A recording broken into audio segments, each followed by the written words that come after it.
welcome back. Welcome back. This is Kareem. And this is Travis. And this is One Hit High Points. All right, so we had a little bit of a hiatus again. Nothing new at this point. You should probably expect it. We're still trying to get back into the rhythm of things, if there ever was a rhythm. But there's just been some traveling and other responsibilities that we had to tend to.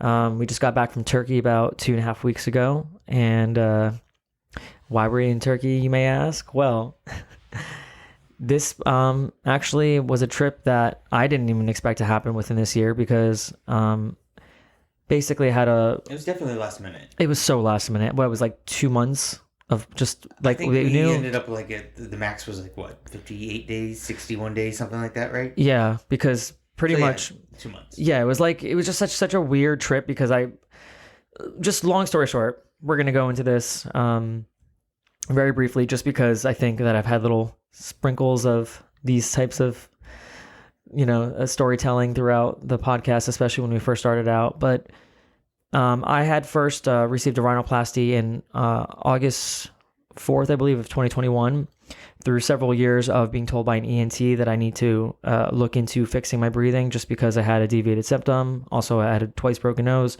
It's causing breathing issues. Kept putting it off. 2021 hits. I figured it's time to start putting myself first. Self-care. Went to the wrong surgeon. The surgeon promised me all these things. Unfortunately, my nose did not, through the surgery, did not actually help my breathing in any way. And in fact, it actually made it worse. So I had to get several letters from other surgeons because my doctor refused to acknowledge that. These other letters then told the surgeon that he pretty much messed up the surgery. The surgeon then, felt obligated at that point to then do a revision. Spent another couple $1,000s on top of the $11,000 already spent. And then that surgery didn't work out well for me. And then I was kind of just told to deal with it or just get my nose cauterized and try to seek other professionals that can help breathing, but like in a non-surgical way. At that point, I felt really stuck and alone, and I didn't know what else to do. So I kind of figured out, all right, well, there's other surgeons throughout the world that have dealt with way, more advanced cases in terms of rhino. You definitely sought multiple advice and had, what do they call that, not referrals but second opinions, yes. Trying to find something, and not necessarily that you didn't believe the first one, but you wanted to trust your sources too. So I think that was definitely through your journey is you did research all your information possible, and that had to be just nerve-wracking for yourself. Years, 3 years of just straight up bullshit. Imagine just spending thousands of dollars to have a worse breathing. Thousands of hours, yeah. Having worse of a breathing issue than you had going into it, spending thousands of dollars to a medical professional that promised you, above all else, that you will be coming out of this with a better ability to breathe. Mm-hmm. But not only did I have a worse ability to breathe, but my nose was physically and noticeably botched, as some surgeons have put it when they reviewed the work for my original surgeon. And this has all been a nightmare just because I went into this never wanting it to be what it ended up being. And maybe that's the power of fear and manifestation, because I was terrified of ever touching my nose just because I was afraid that it would change my look or it would make me look unnatural and that it would come off as I was, after vanity. And, I've had money throughout many years to be able to have done this surgery, but again, pushed it off because I just felt fear in going into it. And that fear for sure was validated because the first surgeon I went to, fucked up the first time and fucked up the second time. Dumb for even going to him again. Put a lot of trust into the system, because you had to, because the fear that you had of it, the only way to overcome that fear was the trust that you put into it. And then so after the first one, I think you were heavily disappointed, or you were discouraged, or you lost trust in the system. Yeah. In a multiple different ways, and that was even just probably painful and hard to deal with it within itself. I mean, you witnessed it. You witnessed almost 3 years of this now, out of the almost 4 years that I've been dealing with this, actually. So it started in what, August 2021. So I would say probably 3 years. Actually, that's a fair way to put it. But I guess this isn't really a long story short, because I guess there's just so much that goes into this traumatic 3 years of me wanting to help people and let them see that, you know, even though I went to a surgeon, I went to 3 by the time I chose the one I chose, but the one I chose was the one promising me the most natural results, the one that would be like, we don't take celebrities really. We don't give you an in and out transactional nose that's like a template we use. No, we hold it true to the person's face, their ethnicity. We keep it true to their character. We you know, try to just have the most natural look as possible. And that really resonated with me because I was like, oh my God, I don't want to get a nose job. Like, people are going to know I got a nose job, and it's going to be like, people think you're vain. And then, you know, you're going to go into it and you're going to have like this weird face where suddenly the rest of your face is thrown off. And all of this like fear going into it was like completely dispelled by the first surgeon I went to. Yeah. And, yeah, I feel like what people should do is like do the most amount of research you possibly can. Look at their catalog of photos and work they've done on other people, not just like on a rhinoplasty, but other surgeries, and look at their reviews on all forms of the surgery that they have ever done on people, because you want consistency. You want to be able to see that there is a large body of work that they've been able to perform, so that it really gives you an idea that like, hey, this person's done this for a really long time, and the odds of a revision from a surgeon ends up being like 2% sometimes. I think that's the statistic I read. So, you know, you don't want to become part of that 2% and believe that you just happen to be unlucky. Sometimes, like, I think, yes, that could be the case, but other times you may just not have the surgeon that's, you know, able to perform the thing you're looking for them to do. They may be really good at doing like breast augmentations or, you know, hair transplants or whatever the hell the list of surgeries that people typically go. But when it comes to rhinoplasty, that's terrifying because that's the center of your face and can throw everything off. So, yeah, because especially as you like look at yourself in the mirror, you know, like you're constantly looking at yourself, whether it's your reflection or through the rear mirror of your car, you know, at the back vanity mirror, you know, those things, like you're always seeing yourself. And it's kind of like when all of a sudden that changes, that has to be like, it's a psychological fuck up. Let me just tell you that. Complete, you know, yeah. Like, wait, like you almost like kind of maybe want to like jump because you get scared of yourself because you're like, wait, who the hell is that? I would never say that I got that jumpy feeling per se, but I definitely remember every single time, especially when the first one went really downhill. Like, I'm talking botched. Like, I'm talking about my whole like right nasal canal was completely blocked by like tissue and bone. And my nostrils were like overly pinched, and I had all this extra skin hanging off the tip of my nose. It looked like I was melting. Like my nose looked like an unfinished piece of clay that was just like melting off.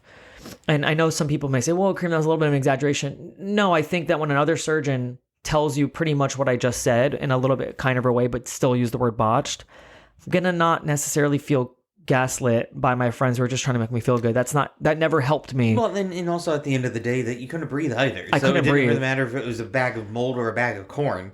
Yeah. Then I think that's what people didn't understand, is that the first and second time that the surgeon performed these surgeries, above all else, I really could not breathe. And it got to the point where I was, you know, I went from like a partial breathing issue to just like not even being able to breathe, you know, at all, to the point where I became a predominant mouth breather. And I say a mouth breather as in I've spoken way more nasally, or I only really emphasize talking out of my mouth and not really breathing through my nose because it became hard. And basically now that I went to Turkey and I did my research, and I've just... like, I kind of just wish I went there first because, one, it's way cheaper. Two, that's like the best place on earth that they, you know. Turkey was fantastic. Yeah. You know, it's definitely on the list of definitely would go back there and, you know, see some people.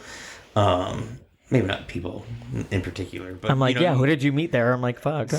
but more just in general, our taxi drivers, you know, like the people who we were interacting with were so, you know, sweet and kind and just, you know, very helpful in most cases. Yes, Turkey was great. It was my first time ever leaving North America. It wasn't his first time leaving North America because he's been to France before. He's been to India. He's been to... Where else have you gone? Paris? Well, I said France. Oh, so yeah. Yeah, so... Mexico? Yeah, I mean... But that's all the other foreign countries I've been to.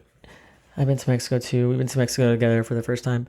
But anyway, so it was nice to have gone to Turkey because, again, first time leaving like North America in that way. Obviously, I think Canada, Mexico, those were places I've been to. But like I'm talking about like truly leaving like the whole continent at large. And it was beautiful. We got to see like the European side, the Asian side, as they call it. And yeah, the people there were really nice. They say there's no such thing as a stray animal out there, and that couldn't be more true because the cats and dogs were like very much well taken care of. They were inside of businesses, on top of people's like cars. They were on chairs next to people eating. People took care of them. They fed them. They, gave them water. They were even like training them. They were even like patiently like was waiting for them to like get out of the street instead of like our rude asses here, that just honks the horn and just is completely impatient with them. It's like, come on. Yeah, and apparently like we have, animals, cats and dogs in the U.S. where we have a former president saying that they're being eaten by immigrants, and some people are saying it's true, some people are saying it's not. I don't fucking know. All I know is that Turkey, they take care of their animals, okay?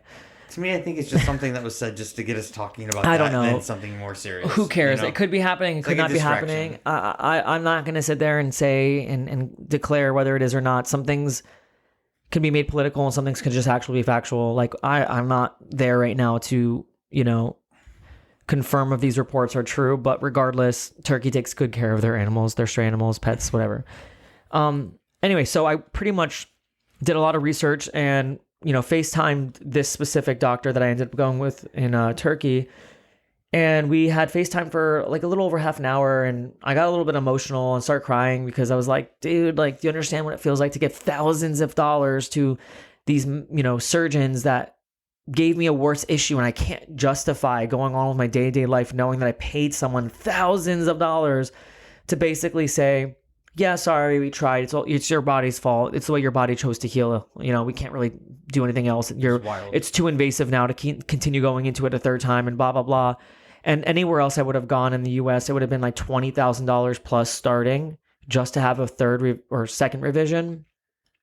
So I was really at a loss for words, and I didn't know what else to do. And then eventually I spoke with my friend who said, just go to Turkey. My initial surgery was like $5,000. Everything included hotel, food, all this stuff. So when I spoke with this Turkish doctor, because it was still technically going to be a second revision, it was still on the pricier side, but still less than my first original nose job. So I was like willing to go with it. Win-win at that point. Win, lose. It was more like loss, betting before I got there. That's how I saw it. Loss, take a chance. And as of now, I can safely say that, yes, I can breathe much better. I fall asleep like a baby most nights, but I still have to train myself to remember.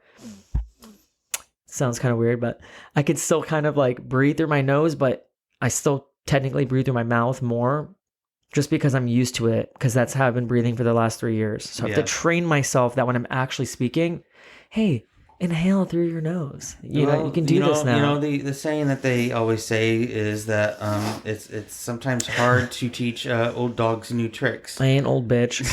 So 30 years old.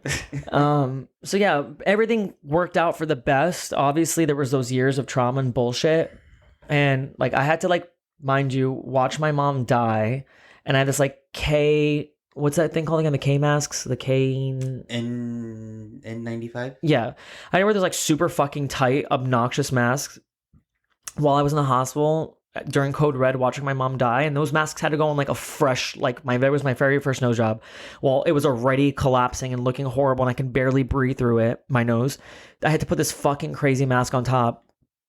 And I just remember thinking like, whoa, I'm having like a psychological issue on just like recognizing myself. I can't breathe. My mom's dying. I'm like, everything was just happening at once. And I'll never forget those early days of having that surgery, just because it really fucking made me think, dude, you should trust your fucking gut.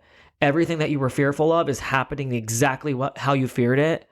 Mm-hmm. And I don't know if that's just like the power of fear through manifestation, or it was just me trusting my gut and being like, I should have known better. Or just even the third thing, which is like, do your fucking research, even if it means that you're spending months to a year. Like, even if you take a long time to make a decision as important as like getting surgery on your face, take as much time to really evaluate and do your research with who you trust as a surgeon, or if it's even something you want, or if it's something that you even need. I unfortunately needed it because I was developing quote unquote gray matter in my frontal lobe, and I was going to develop really bad sleep apnea and eventually need a BiPAP like into my 30s. So I was like, no, I don't want that, even though I almost needed it. after those first two surgeries. So to wrap this up, pretty much, yeah, I'm still getting used to my nose because this is like the third nose now.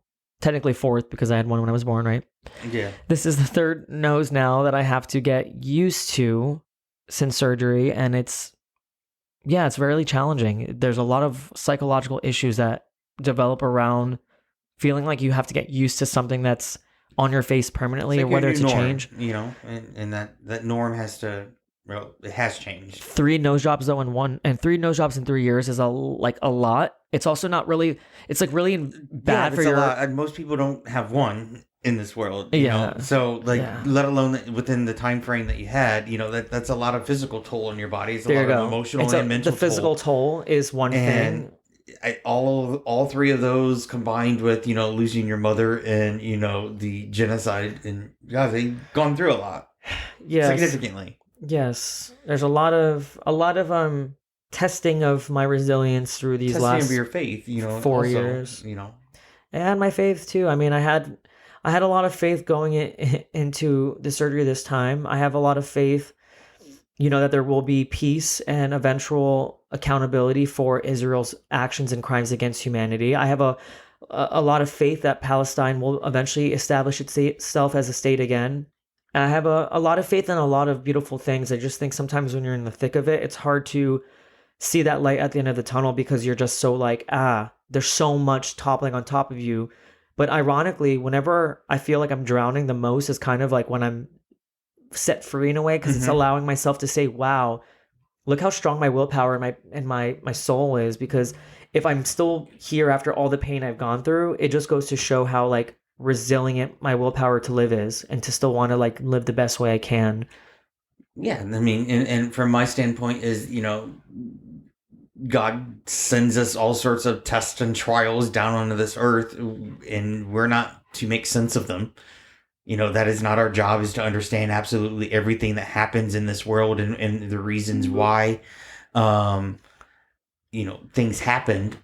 But, you know, how what you, like, kind of what you said and what you've gone through is you're resilient, and you just kind of continue to push, and you continue to have the faith, and you continue to have the hope, you know, to always become a better person, and for everything around us to become a better place. And, you know, just have that continual movement, and we're just tried by our faith at the end of the day, in my mind. But that's all linked back to just like a nose job, you know? I'm just kidding. I'm kidding. Right? No, but you also have to kind of look at it, you know, for me, I'm borderline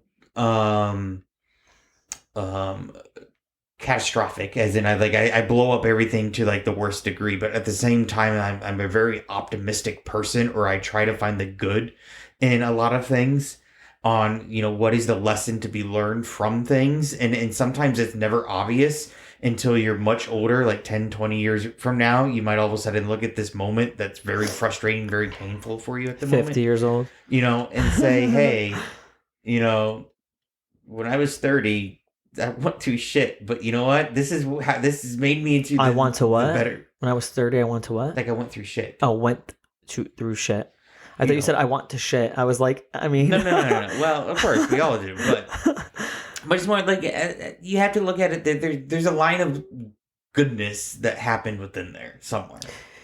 Yeah, when I was explaining that, I felt like I was kind of drowning, and ironically, I felt the strongest I've ever felt, because it just goes to show that if I didn't off myself when I had everything going for me to probably want to and actually go through with it, I ended up seeing that my willpower and the seeds planted of faith through my mom, and just like, I guess, how I was created, it just showed that my willpower to live and to still want to like keep on going, it made me realize that like no matter how much shit I go through, like the willpower to live is so powerful. Like it really is such a defining, I guess, force in a person's ability to live, when you go through so much and you're still willing to continue on.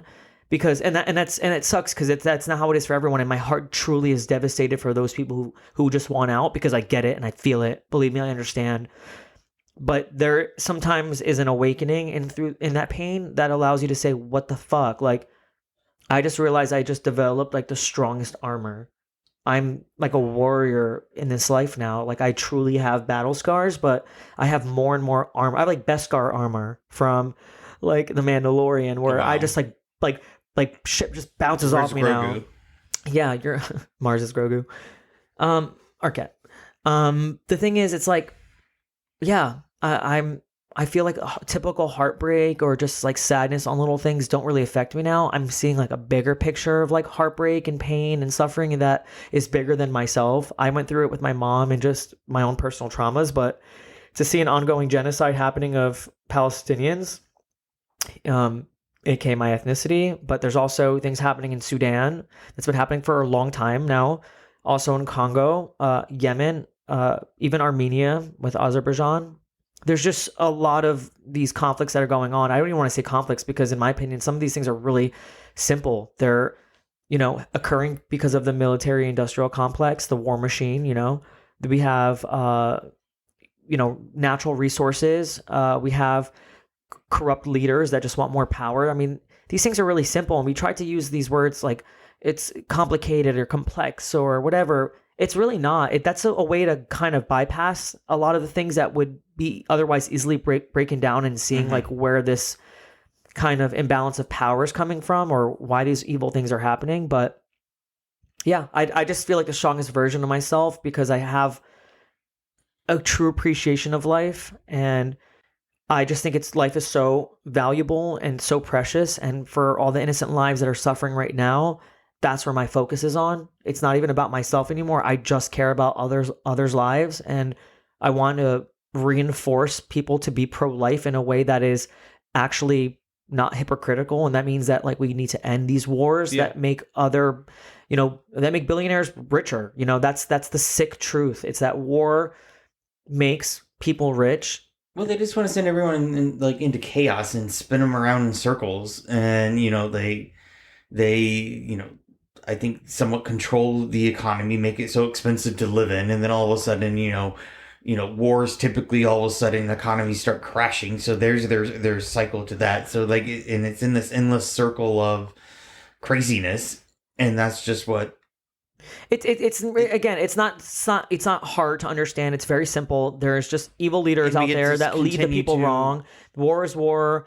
It's evil. We need to understand that there are problems that are much bigger than ourselves right now. We need to start humbling ourselves by the idea that we have it so good in this country, even though that we're struggling and our norms are becoming more and more of a, I guess, bleaker representation of what it used to be like. Because obviously, as the years go on, it just seems like it's becoming worse and worse for people, here when we're funding billions of dollars of American money into these wars. Of course, American lives are going to be impacted by that, but not by the elites, not by the 1%. So if you're truly pro-America and you truly care about your friends, family, neighbors, and you want to have a better environment for yourself, a better society, a better community, you got to start being aware that the atrocities that happen overseas that are funded by our tax money is going to directly impact us.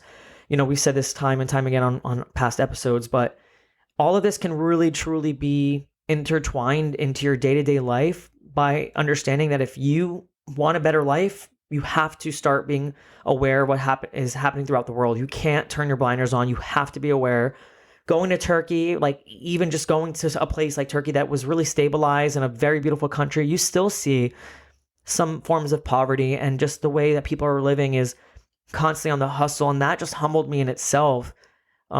Being born and raised in New Jersey in the US, like I have nothing but gratitude for being born here. And I'm so blessed I've been born here because I have the freedoms and the ability to make change.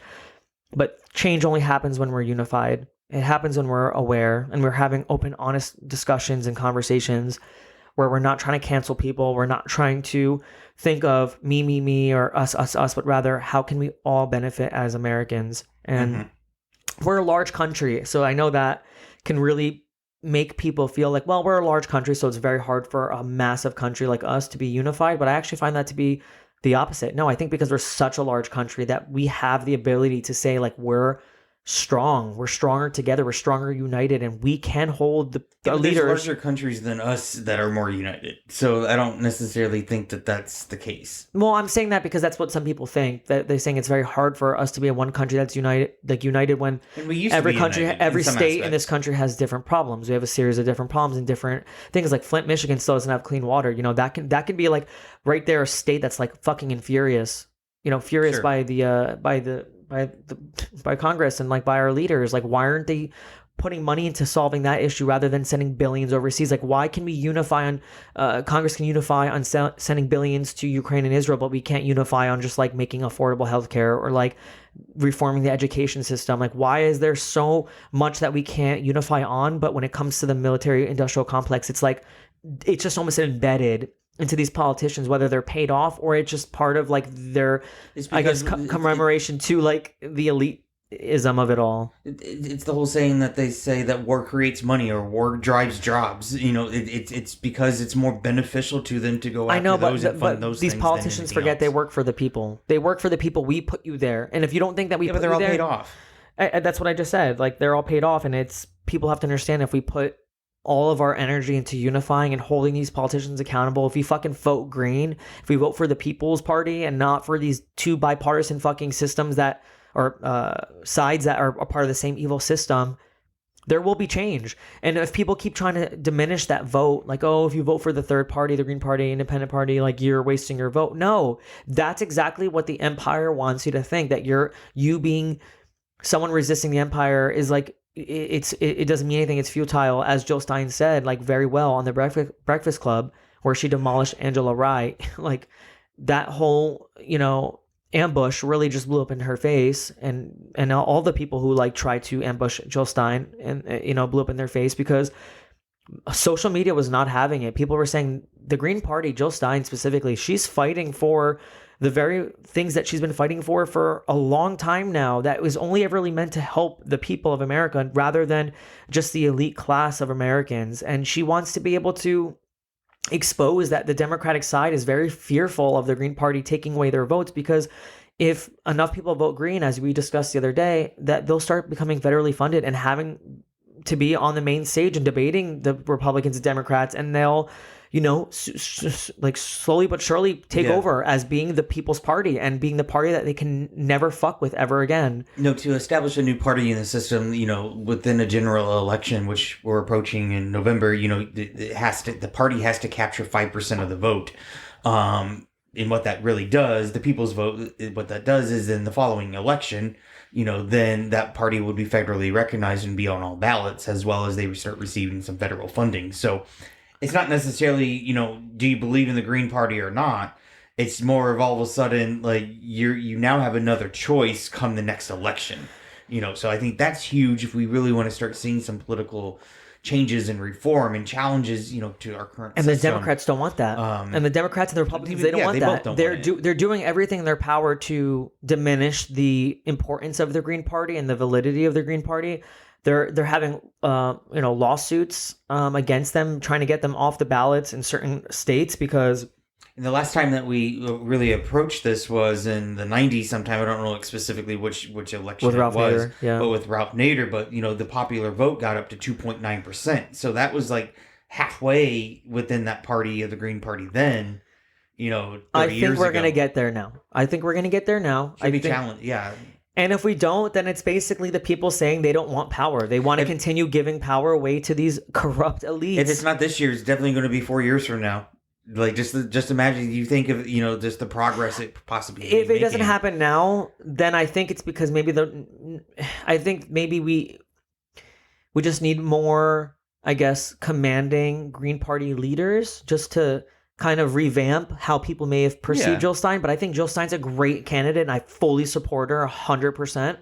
But if not this time around, I would say by the next 4 years, we need another really outspoken, revamped Green Party leader. And if that doesn't happen then I'm completely convinced that the American people have basically sheep brain, tribalist sheep brain, and that they don't want power, they don't want unification, they just want to continue feeding the beast. And at that point, when shit hits the fan, you can't really feel bad anymore. At that point, you just have to say, this is what you brought upon yourselves, And, if you are going to cry about it now, just know that every single person that tried to help you, tried to save you, you didn't want that help. You called, us futile and that we weren't doing anything great. So I think a lot of that is generational changes, though. So if it's not within our generation, it's the next generation behind us that truly pushes it. Oh yeah, no, my finger is really wagging at the older generations. My finger's wagging at the millennials. It's wagging at Gen X. It's wagging at boomers. It's like, come on, guys. Like the millennials, I would say, are like truly divided in terms of Green Party versus like Democrat and stuff. But I think the independents truly come from Gen Zers that are like, nah, fuck both systems. Like we saw all of these same corrupt systems for past generations. Like no, millennials are a little bit on the fence, especially with the boomers approaching the older age where their overall population goes down, and then you have like the millennials, all of us can vote, and then you have like the Gen Z that is now majority of them, or half of them at least, is now in voting range. So it's more of like there's big population shifts where we're at right now. New generations coming in. But also, aren't fertility rates down? So I don't know. Well, you have that too, but also the boomers was the largest class of the population, and then Gen Z, I actually think, is the next one following of numbers. Boomers are like the most imprinted generation. I don't know that for sure, though. From like the industrial war complex, like they're literally so ingrained to they're think the generation. war. They're the generation that came right out of the Depression. Yeah. Their parents were living in the Depression, the Great Depression in the 20s and the 30s. And then, so they were the kids of the people from the Great Depression, and all they know to do is work hard and save.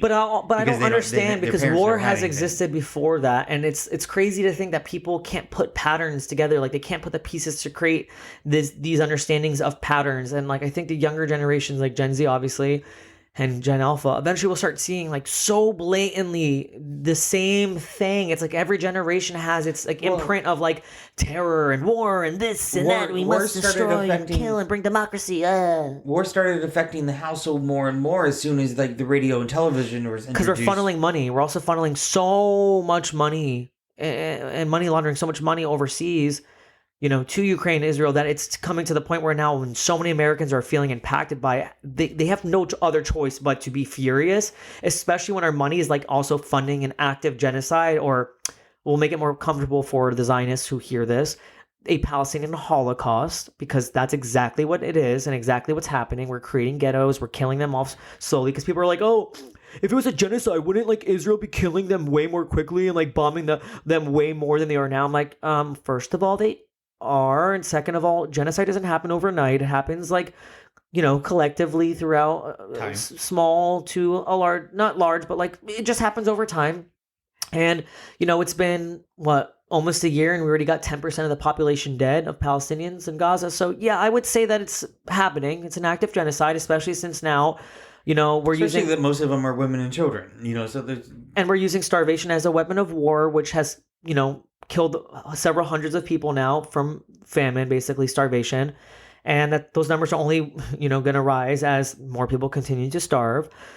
I won't get into all the specifics of this because I definitely want a dedicated series of episodes where we talk about and analyze and break down everything that's happening in real time with Israel's onslaught on Gaza and the West Bank, because that's also increasing there as well, because again, this has never been about Hamas. It's only been about the extermination of Palestinians in the indigenous ancestral homeland of Palestine. But this all started this episode because I definitely wanted to talk about my nose situation. And one thing I wanted to reference, which was really funny, in Turkey, obviously a lot of people get surgery there, so it's a little bit like common, I guess, for people to see people with a head wrap, hair transplants or a rhinoplasty, or I think they were doing BBLs. I think I saw a guy with a BBL. They basically have like a bag of blood and like a tube sticking out of them. Which I don't understand how that whole thing works. Yeah, I don't know either. But anyway, late night reads maybe.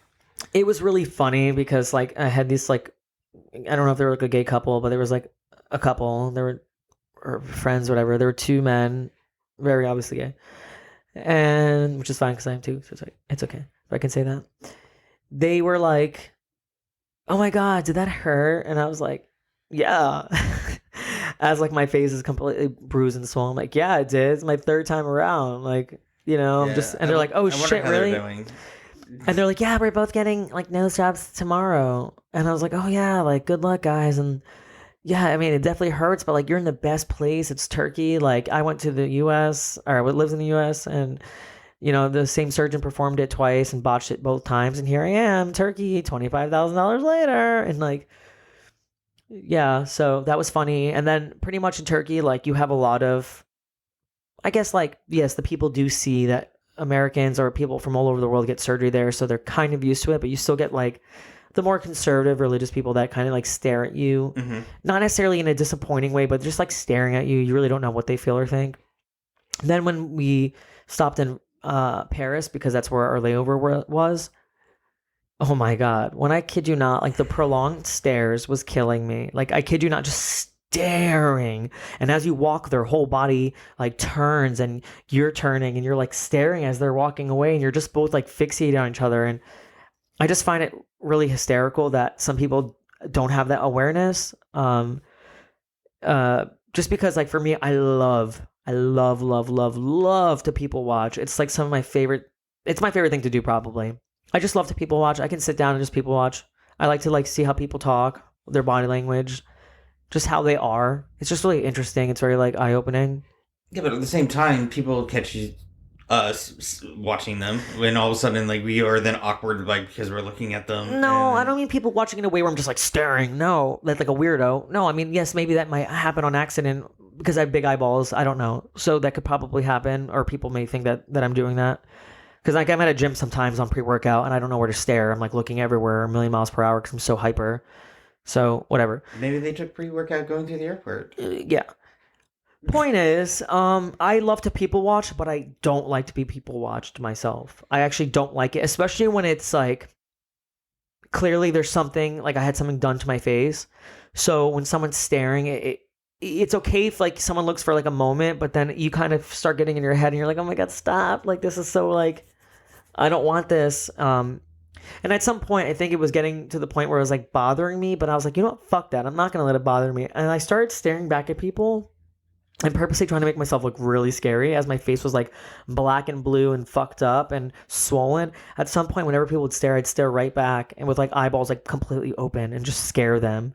And it was making me laugh because since my face was like mostly bandaged at that point, and I obviously didn't look visibly recognizable with the cast on and all that stuff, I just thought it was funny to be scary. I'm like, they're never going to see me again. So I just took back the power from it and made myself laugh, entertain.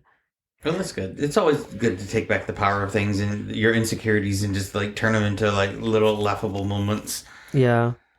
So that's like the moral of the story. It's like whenever there's like an insecurity, take back the power somehow. Like just be silly. Just when you're having a bad day, just look in the mirror and laugh at yourself. No, you might be crazy. Just kidding.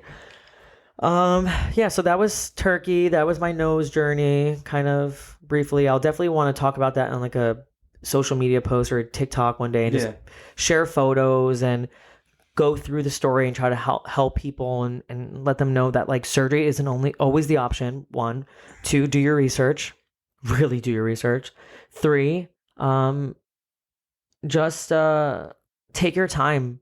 Take your time and really reevaluate the things that you think that you need or want, or ask yourself what the reason for it is. And yeah, just also like a side note is like ask for more than one medical professional opinion on your diagnosed issue, because you may have conflicting diagnoses or whatever diagnoses. It's always good to get a second opinion, and just don't completely subscribe to the first person trying to tell you to buy something. Travel more, go to multiple countries, see how people live, get a lot more perspective, be humbled through those perspectives. And don't eat cats and dogs. Don't eat cats and dogs. That's horrible. Because they're our friends, not food. And I think that's it. Wait and take a hit. Oh, and take a hit. Even I have not been able to take a hit because I'm not allowed to smoke or drink for 2 months. Drinking is no problem for me. I really can give a shit about drinking. Smoking, marijuana in moderation is always great, but to not even be able to have a hit sucks, but because I can finally breathe and because this is important to me, I can see this through. And it's smoking. We're not That's smoking the for 2 months. importance, too, is you gotta find the light at the end of the tunnel. The light at the end of the tunnel is being able to breathe, and if that means not smoking for a couple months, I don't really care. At the end of the do what day, you gotta do. yeah, I can take a hit now because I can inhale that hit through my nose. Okay, There you go. I Take can a fresh breath. I can take a. Okay, that sounds very muffled. Okay, it's allergy Ew. season still for me. Fall allergies. Anyways, we'll see you guys on the next one. Bye. Bye.